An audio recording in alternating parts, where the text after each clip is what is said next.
El domingo pasado habíamos visto los primeros 4 versículos del capítulo 10 de Romanos y habíamos visto el fracaso de la justicia propia. Hoy vamos a tocar otra vez una parte de esos primeros versículos y vamos a tratar de hilar cuál es el sentido del pasaje que nos toca hoy.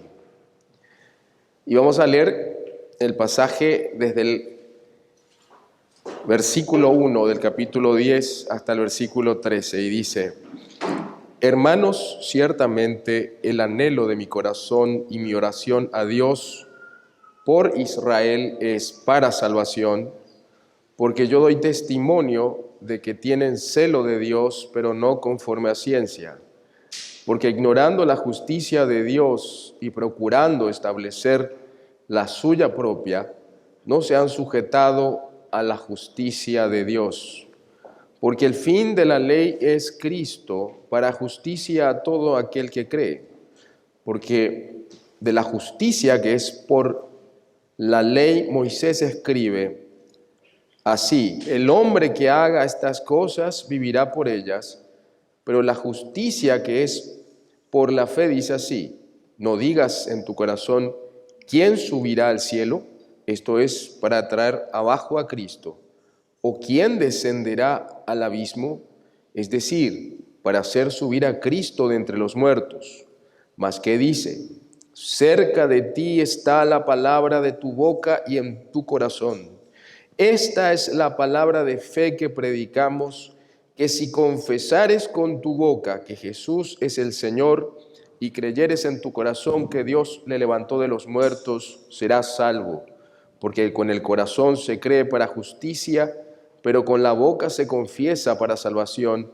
Pues la Escritura dice: todo aquel que en él creyere no será avergonzado, porque no hay diferencia entre judío y griego, pues el mismo que es Señor de todos es rico para con todos los que le invocan, porque todo aquel que invocare el nombre del Señor será salvo. El tema principal de este pasaje empieza en algunos versículos anteriores. Empieza en el capítulo 9, versículo 30. Y hay una unidad de pensamiento que empieza en el capítulo 9, versículo 30 y termina en el capítulo 10, versículo 21. Se podría decir que esta porción es la explicación del rechazo de Israel de la gracia de Dios a través de Jesucristo. Aquí se está explicando por detalles en qué consiste el rechazo de Israel. Y este pasaje hasta el versículo 13, que es la porción que nos toca estudiar esta mañana, se muestra que la situación de Israel es el resultado de su incapacidad de reconocer en el Evangelio y en Jesús la culminación de la historia de la salvación.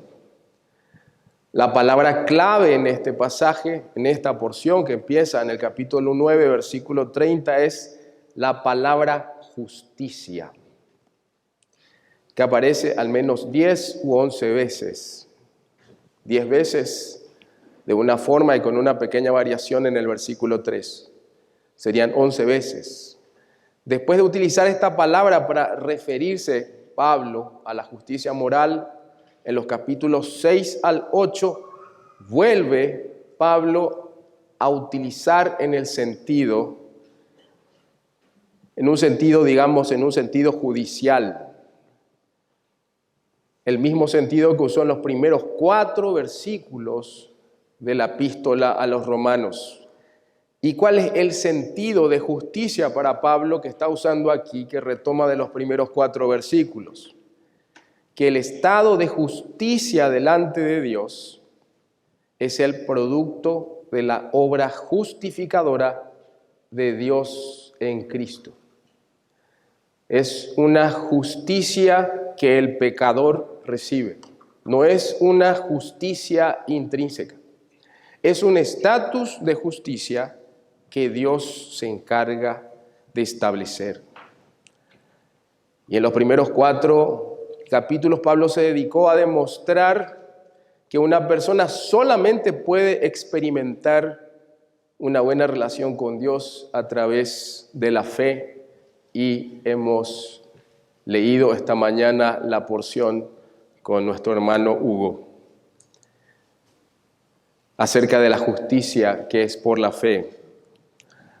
Ahora utiliza esta verdad fundamental del Evangelio para explicar por qué tantos gentiles que anteriormente estaban excluidos del ámbito del pacto con Dios están siendo salvados, mientras que, por el contrario, la mayoría de los judíos que tenían las bendiciones, que tenían los pactos, que fueron portadores de la palabra de Dios, de los cuales vino el Mesías y la ley, se encuentran completamente alejados de Dios.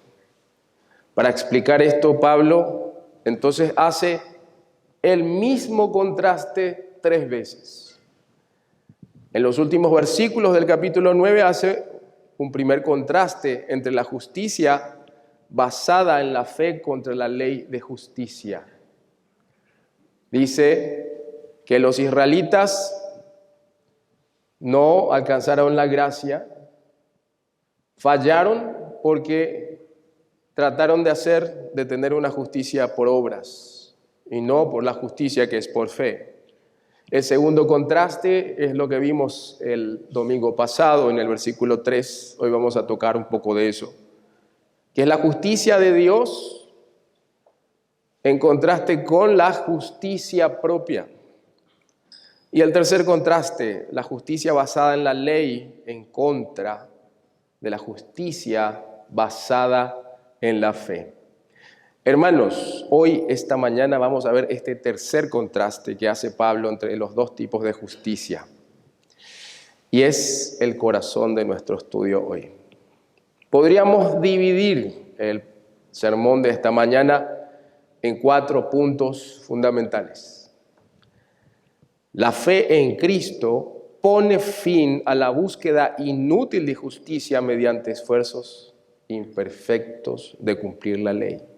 Repito, la fe en Cristo pone fin a la búsqueda inútil de justicia mediante el esfuerzo imperfecto de cumplir la ley. El segundo punto es que el Evangelio de Cristo es el contraste entre la perfección de la justicia de Dios y la justicia imperfecta del mérito humano. El tercer punto es que el Evangelio de Cristo requiere una respuesta del hombre para apropiarse de esa justicia. Y por último, el carácter universal de la salvación no es algo que surge del Evangelio, sino que ha ocurrido siempre y ha estado previsto en las Sagradas Escrituras. Esperemos que esta mañana, hermanos, podamos entender estas verdades y podamos aplicarlas a nuestra vida. Porque lo mismo que ha sucedido con Israel, hoy en día sucede en todas las iglesias. Tratando de establecer nuestra propia justicia, manteniendo un vocabulario evangélico, congregándonos de vez en cuando, y estamos totalmente alejados de Dios. Y el primer punto es que Cristo puso fin a la búsqueda inútil de justicia mediante los esfuerzos imperfectos de cumplir la ley. Y repasamos un poco los primeros versículos, sobre todo el versículo 3 y el versículo 4 del capítulo 10, que dice: porque ignorando la justicia de Dios y procurando establecer la suya propia, ¿quiénes? Los israelitas. Israel no se han sujetado a la justicia de Dios, porque el fin de la ley es Cristo para justicia a todo aquel que cree.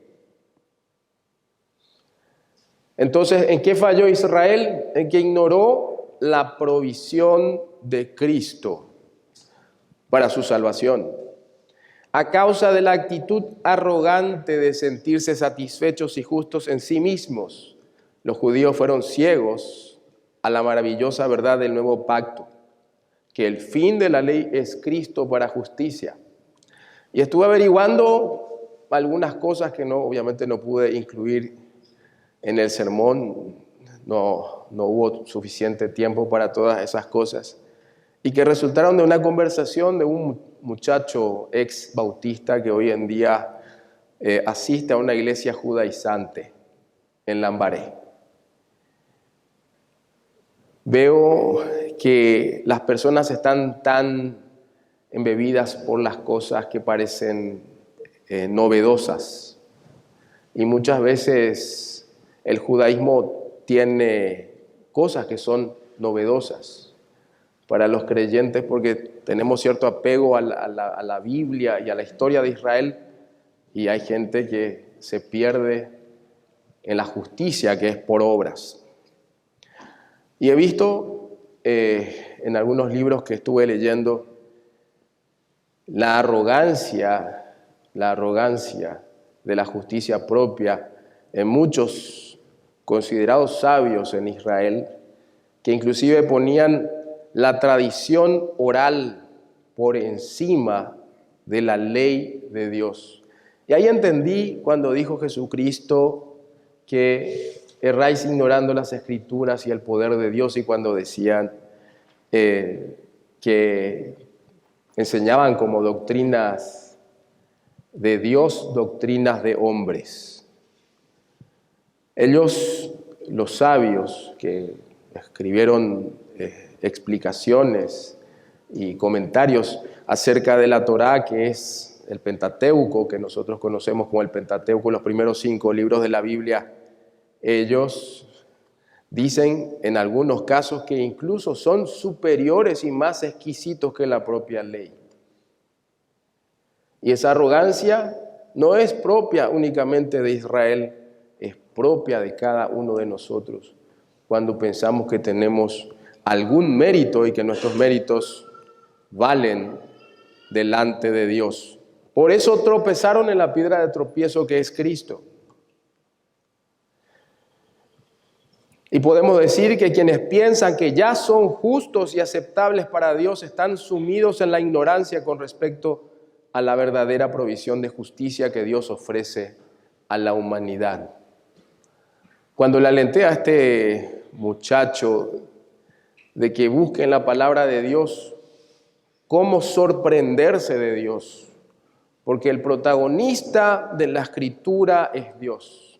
Dios es el héroe de la Biblia.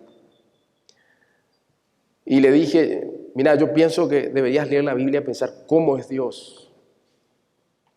¿Cuáles son los atributos de Dios? Y me dijo él, ¿vos sabés qué significa la palabra hebreo? Y empezó a contarme que era el Agadá, que era el Mishnah, que era... No tenía ningún interés en profundizar en ningún aspecto.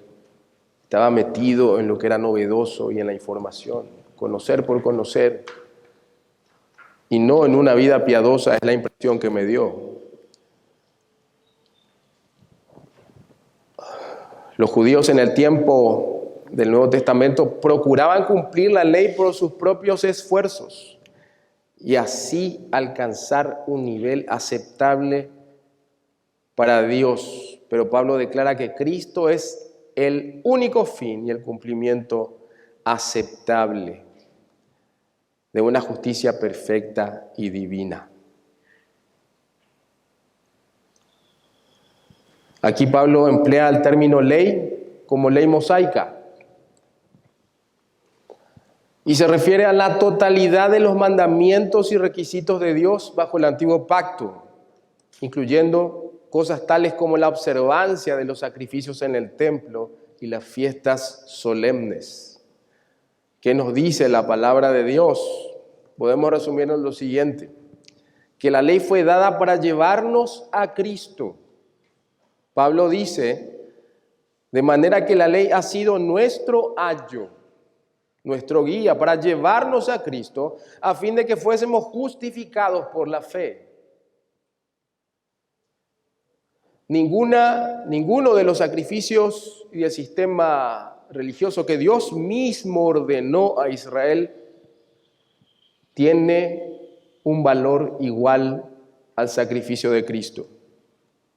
Todo apuntaba a Cristo y Cristo cumplió todas las demandas de la ley. La ley llegó entonces a su cumplimiento y a su fin en Cristo.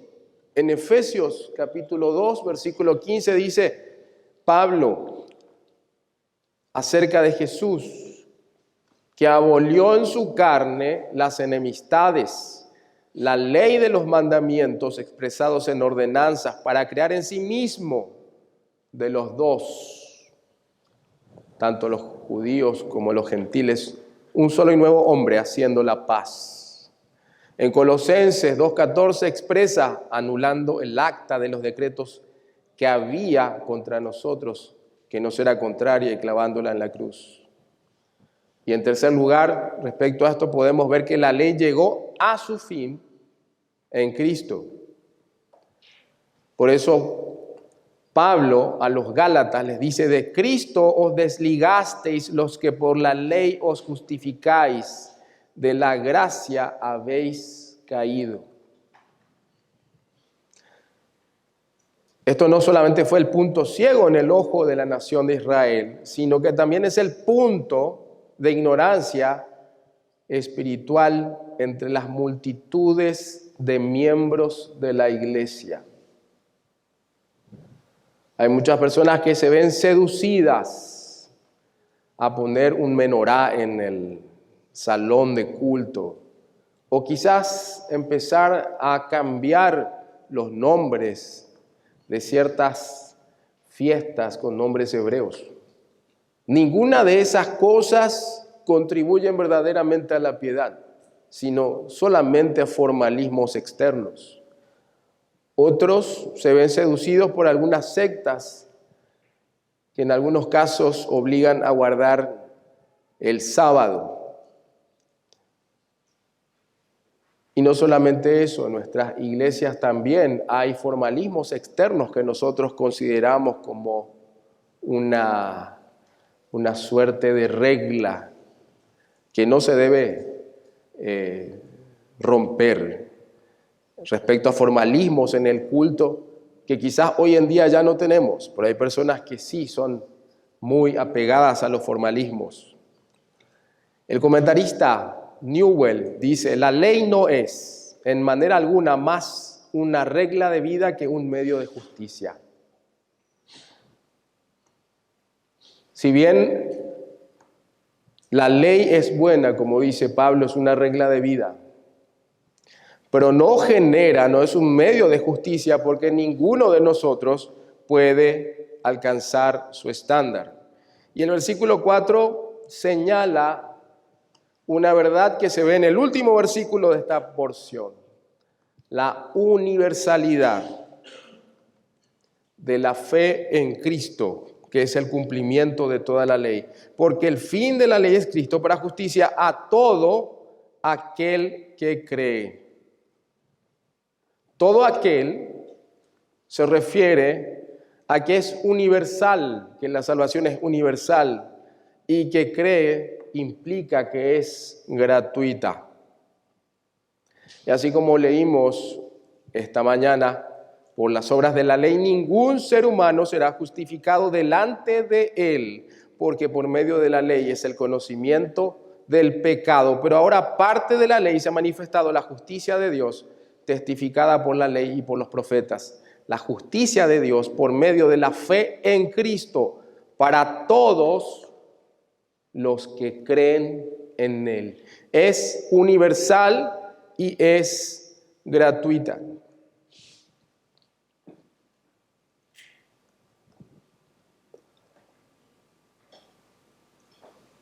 Y este capítulo 4 es como la bisagra entre los versículos que están arriba y lo que vamos a estudiar ahora. El segundo punto es: el Evangelio de Cristo es el contraste entre la perfección de la justicia basada en la fe y la justicia imperfecta del mérito humano.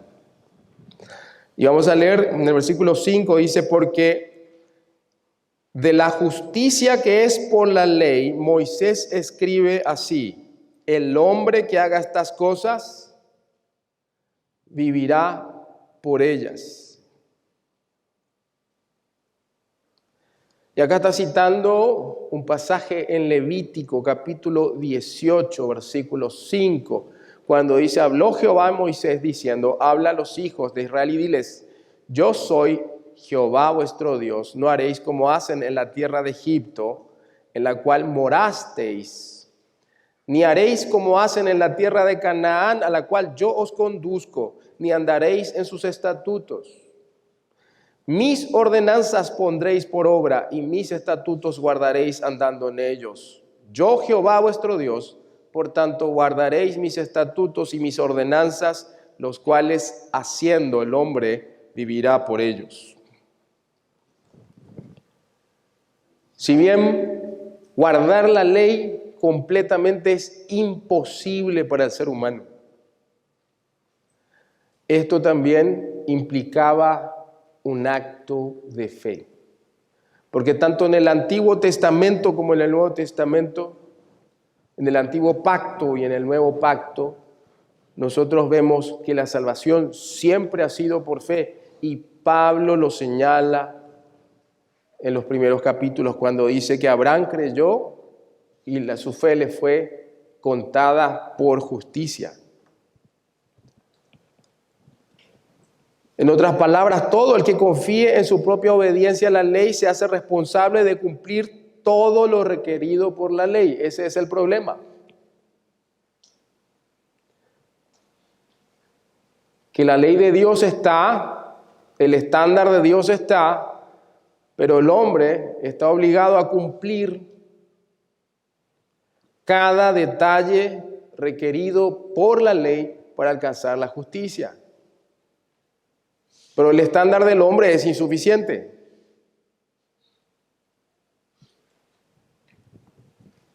Nunca podrá hacerlo del todo. Con otra cita de Deuteronomio, Pablo dice lo siguiente: todos los que dependen de las obras de la ley están bajo maldición, pues escrito está, maldito todo aquel que no permaneciere en todas las cosas escritas en el libro de la ley.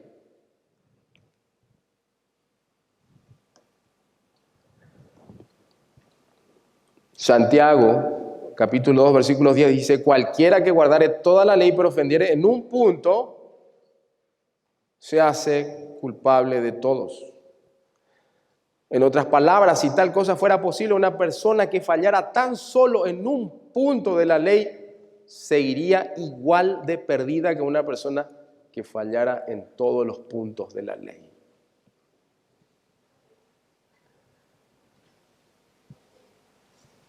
Entonces, ¿a qué nos atenemos?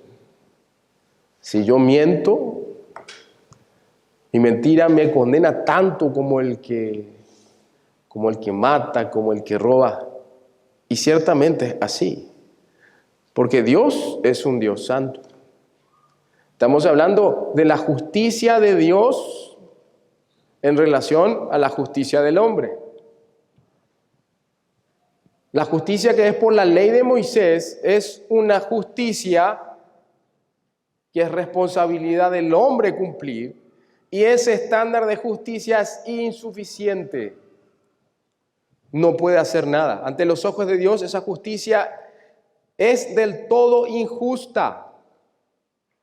Por eso dice Pablo en Gálatas 3:11, y que por la ley ninguno se justifica para con Dios, es evidente. Y estas son las verdades que hace Pablo hincapié en este punto. Primero, que el hombre que procura alcanzar la salvación tratando de guardar la ley será juzgado con base a ese esfuerzo. En segundo lugar, es imposible guardar la ley.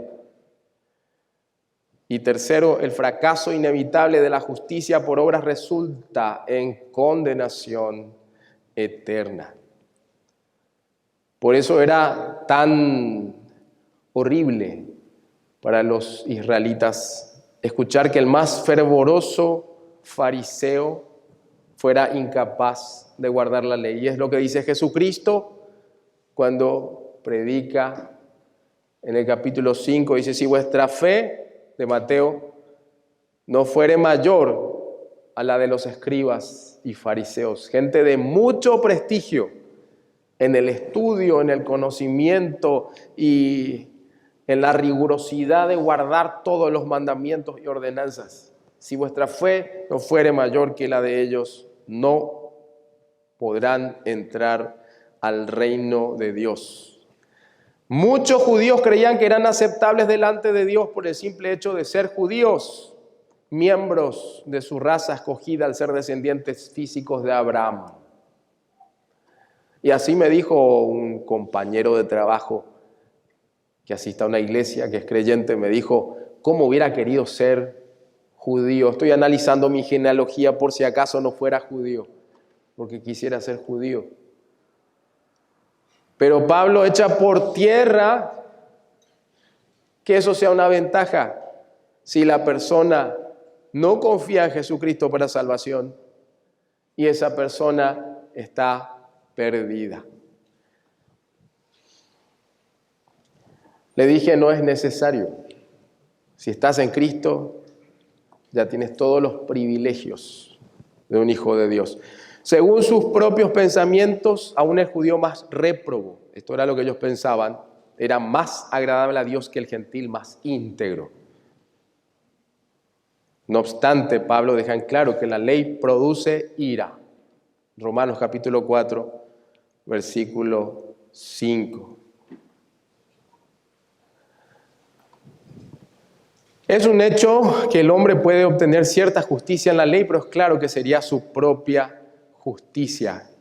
Y Pablo a los Gálatas les dice: esto solo quiero saber de ustedes. ¿Recibieron el Espíritu por las obras de la ley o por oír con fe? La ley solo ejerció ministerio de condenación y muerte. En contraste, vemos en el versículo 6, pero la justicia que es por la fe dice así: no digas en tu corazón, ¿quién subirá al cielo? Esto es, para traer abajo a Cristo. ¿O quién descenderá al abismo? Esto es, para hacer subir a Cristo de entre los muertos.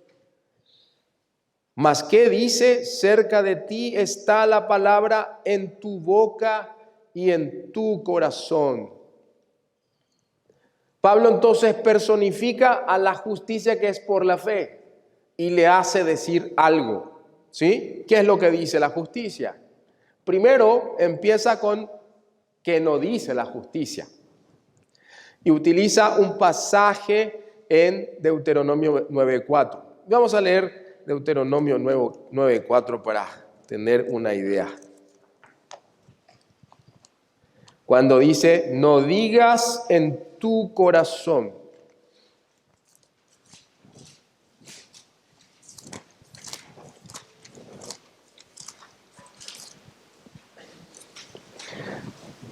Estaba pensando en esto el apóstol Pablo. Estaba pensando en la gracia.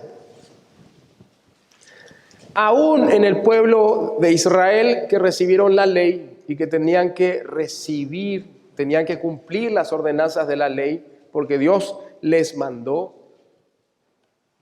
Acá les está mostrando que ellos fueron escogidos por gracia.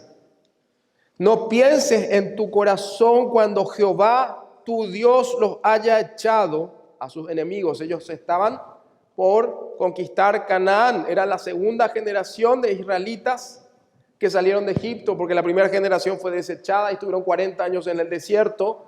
Y sus hijos, los que no se prepararon para la guerra, que eran menores de 20 años, que no se prepararon en el libro de Números al principio, ya crecieron, iban a entrar.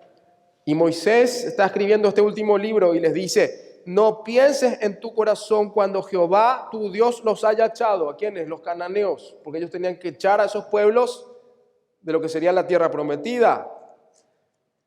Delante de ti, diciendo: por mi justicia me ha traído Jehová a poseer esta tierra.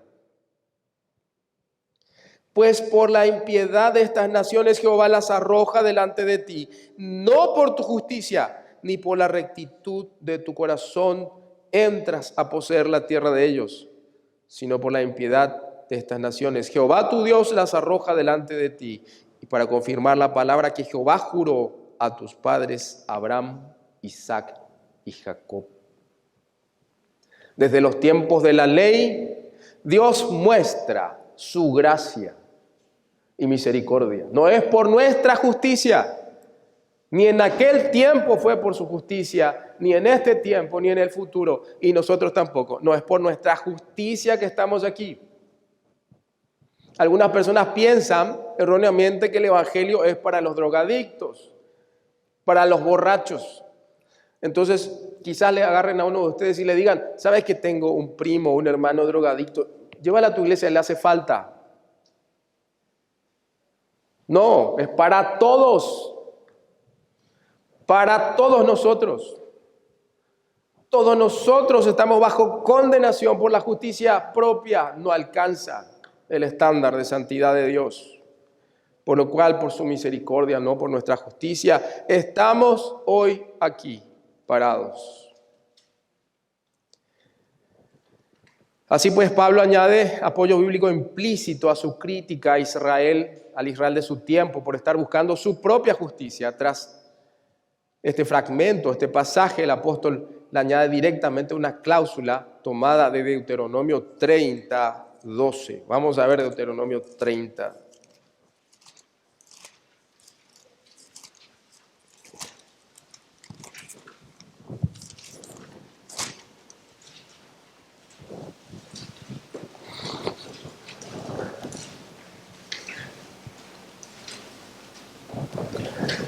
En el capítulo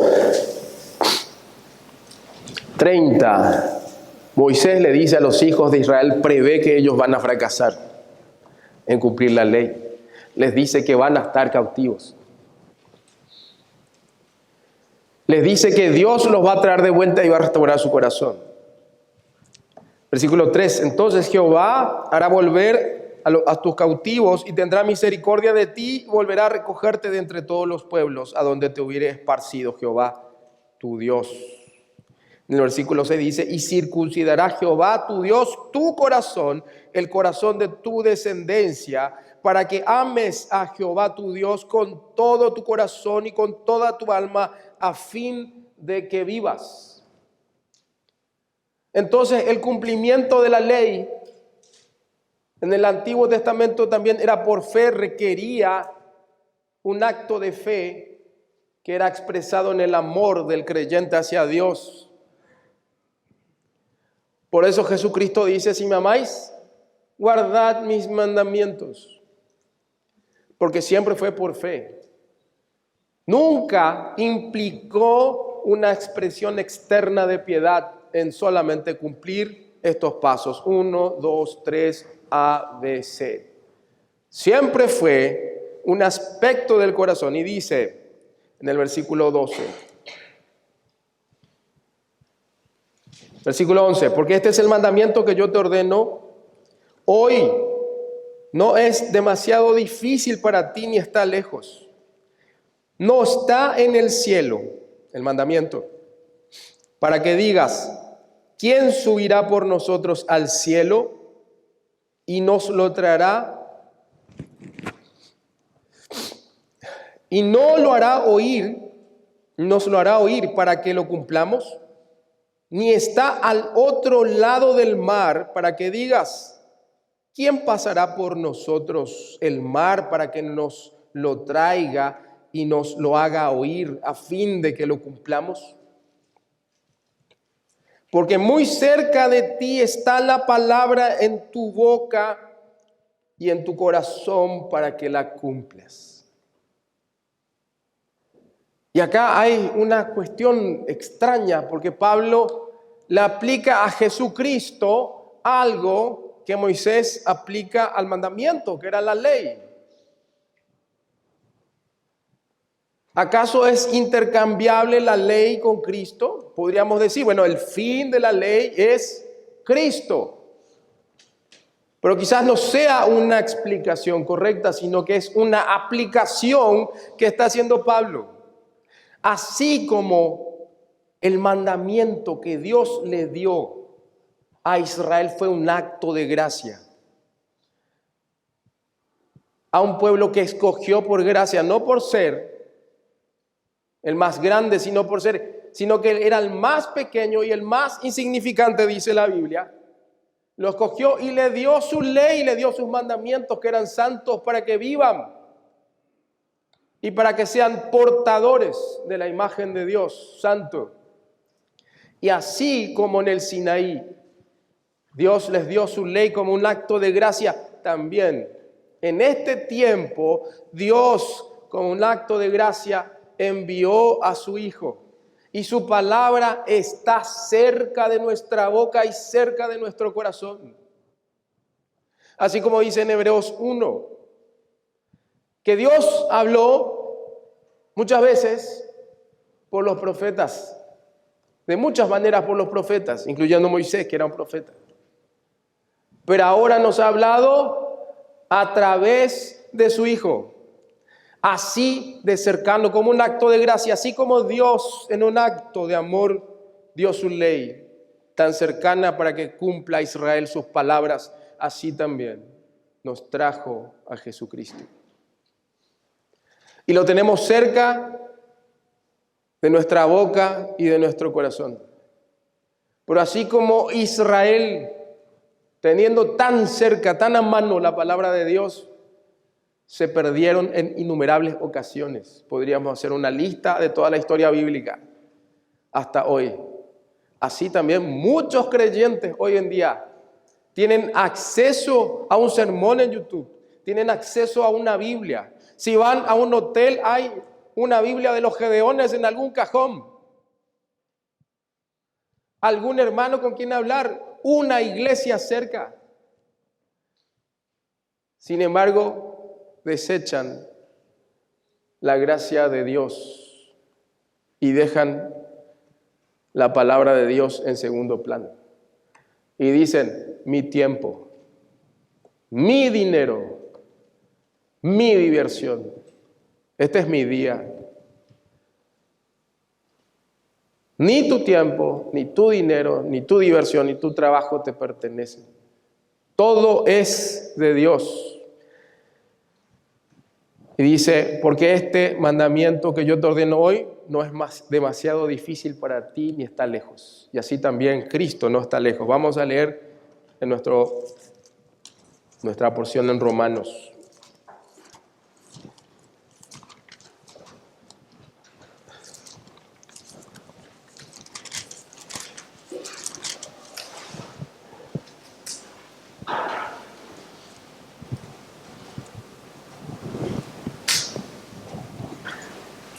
Por la justicia que es por la fe, dice así, no digas en tu corazón, ¿quién subirá al cielo? Esto es para traer abajo a Cristo. ¿Quién descenderá al abismo? Esto es para hacer subir a Cristo de entre los muertos. Más que dice, cerca de ti está la palabra en tu boca y en tu corazón.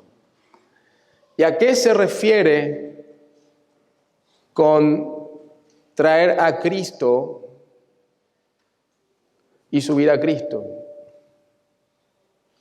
Así como los israelitas no hicieron ningún esfuerzo para que Dios les dé su palabra, no era necesario que hagan sacrificios extraordinarios o místicos o imposibles como ir hasta el cielo y traer la ley de Dios.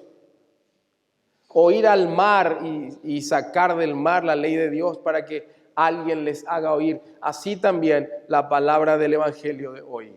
La justicia de Dios que es por la fe está a nuestro alcance. No hace falta que vayamos al cielo para que Cristo se haya encarnado. Él ya se encarnó en María, virgen. No es necesario traerlo de vuelta, ya vino. No es necesario ir al abismo a desenterrarlo porque ya resucitó y está cerca de nosotros. Entonces, los hombres no tienen que ascender o descender para hallar la palabra de fe, porque el camino de salvación de Dios ya ha sido revelado con claridad.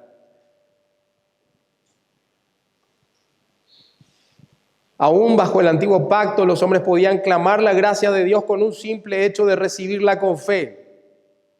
Pero gran parte de la sociedad hoy en día, en Paraguay, en Occidente, de nuestros días, se parece a Israel del tiempo de Pablo. Pero esta palabra exige, el Evangelio de Cristo requiere una respuesta del hombre para apropiarse de la justicia y salvación. Y dice, esta es la palabra de fe que predicamos.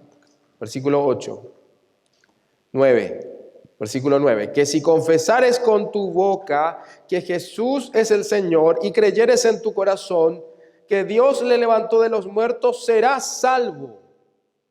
Porque con el corazón se cree para justicia, pero con la boca se confiesa para salvación.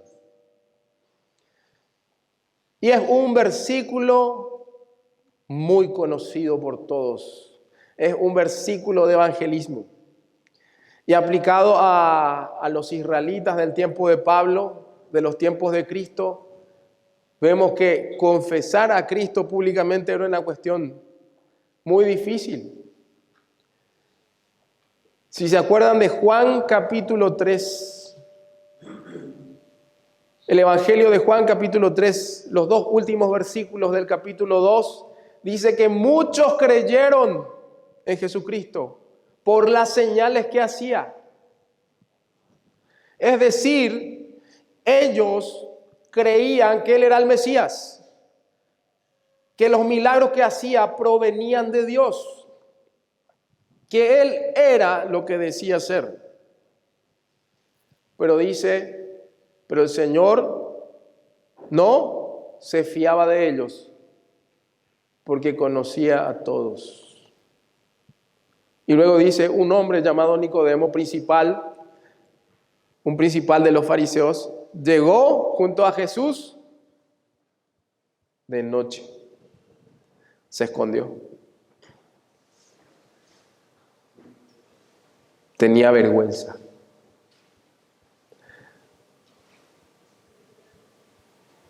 Esa es la respuesta que Dios espera del hombre. En Mateo capítulo 10, Jesucristo dijo, el que me confiesa delante de los hombres, yo también le confesaré delante de mi Padre. Y el que me niega delante de los hombres, yo también le negaré.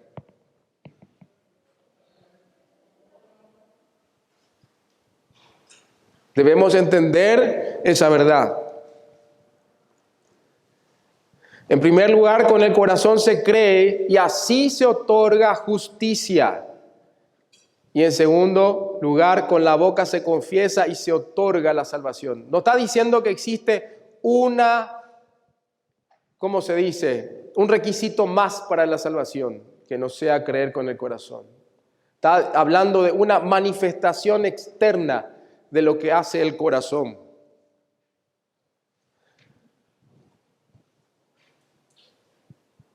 Pablo sigue hablando de la justicia verdadera y la justicia falsa.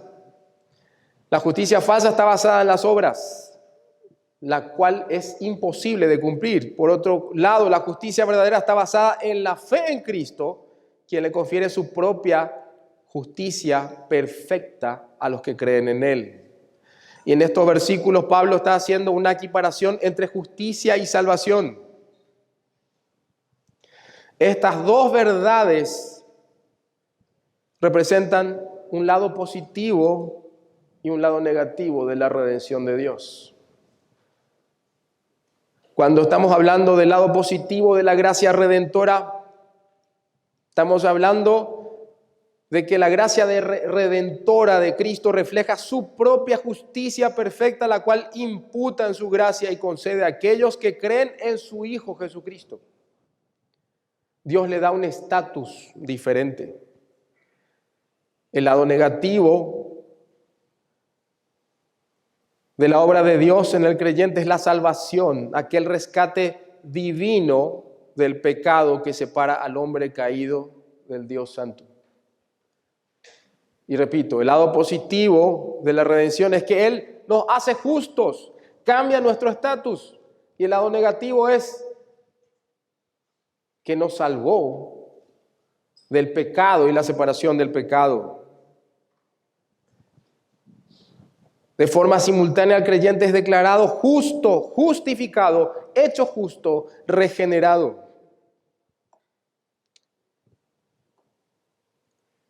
La salvación tiene que ver con la justicia,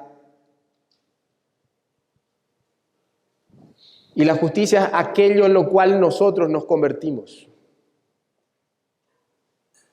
Si no hay un cambio, entonces significa que nunca hemos conocido a Cristo. Si estamos en un estado de injusticia permanente, si estamos en un estado de desobediencia total, constantemente, entonces no cambió nuestro estatus. La justicia tiene que ver con aquello en lo que nos convertimos. La salvación tiene que ver con aquello de lo cual nos escapamos. Y muchas veces nosotros, cuando hablamos del Evangelio, solamente estamos hablando de lo que nos podemos escapar. Te vas a escapar del infierno, y es cierto. La verdad del infierno es algo aterrador. Y sobre todo los que hemos perdido seres queridos, que no estamos seguros que hayan creído en Cristo. Es una verdad aterradora. Pero es consolador también que Dios va a ser glorificado en su justicia, porque Él va a pagar a cada uno según lo que merece. No le va a castigar a nadie más de lo que merece, porque Dios es justo. No es como nosotros. La salvación es de lo que nos escapamos, pero muchas veces nosotros nos olvidamos de pensar en el lado positivo de la salvación, en qué nos convertimos. Si solamente nos escapamos del infierno y no nos convertimos en algo que refleje la persona de Cristo, la justicia de Cristo, entonces nunca escapamos de las garras del infierno. El lado positivo tiene que ver con la vida eterna que recibimos y no merecemos. Y el lado negativo tiene que ver con el castigo eterno que merecemos, pero no recibimos. Y en el versículo 9 dice que si confesares con tu boca que Jesús es el Señor y creyeres en tu corazón que Dios le levantó de los muertos, serás salvo. Serás salvo. Es como un llamado personal. Y el llamado general en el versículo 10 dice, porque con el corazón se cree para justicia, pero con la boca se confiesa para salvación. Y el último punto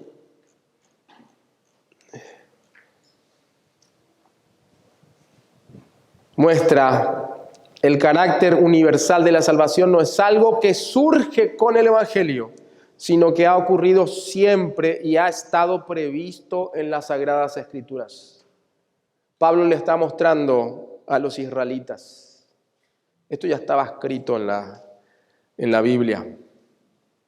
Y dice, pues la Escritura dice, versículo 11.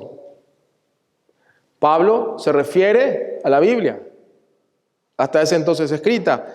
Pues la Escritura dice, todo aquel que en él creyere no será avergonzado.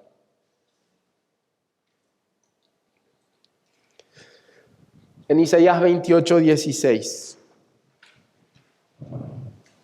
está refiriéndose a Jehová. ¿Sí? Y acá se está refiriendo a Cristo. Y está resaltando que Cristo es Dios. No será avergonzado.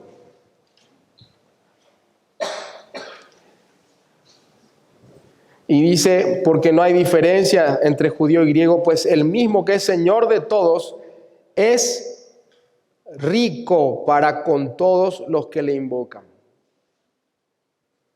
Para los israelitas era algo despreciable esa verdad. Que no haya diferencia entre ellos y nosotros. Y nos recuerda un poco al profeta Jonás, que Dios le mandó que predicase a los asirios en Nínive. Y él huyó en un barco para no predicarles porque no quería que se conviertan. Era un predicador que odiaba a los que tenía que predicar. Era un predicador que quería que se pierdan en el infierno. Los odiaba con toda el alma. Y no era como algunos que trataban de que su ministerio tenga éxito. No. Él tenía miedo que su ministerio tenga éxito. Y cuando fue traído de los pelos por Dios y fue a Nínive y predicó la palabra de Dios, se derramó el Espíritu de Dios en los asirios y creyeron y se lamentaron y se convirtieron. La salvación desde la Escritura, desde el Antiguo Testamento fue para todos. Fue un llamado universal.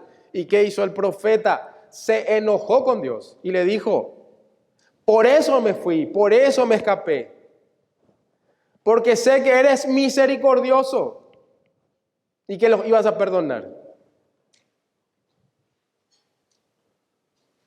Y esa es la actitud que tenían. No seamos así, hermanos. No somos mejores que los que estamos afuera. No somos mejores que el borracho, no somos mejores que el drogadicto, no somos mejores que el muchacho sucio, desaseado, sin hogar, que está pidiendo dinero. Seamos misericordiosos. Dios es misericordioso y amplio en perdonar. Y dice en el versículo 13, porque todo aquel que invocare el nombre del Señor será salvo. Quizás no toqué de manera adecuada el versículo 9, que también habla de Señor.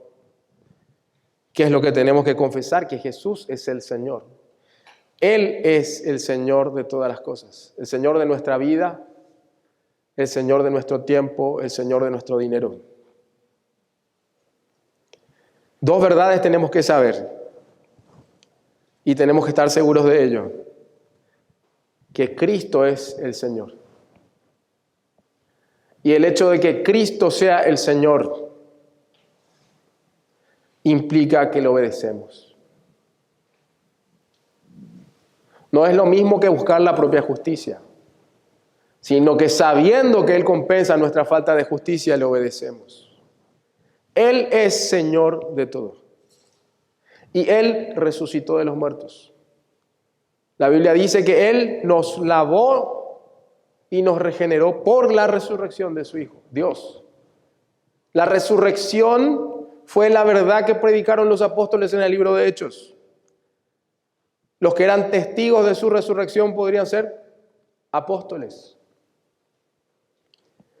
La resurrección de Cristo establece la victoria de Jesucristo contra el pecado, contra el poder de Satanás, contra la condenación.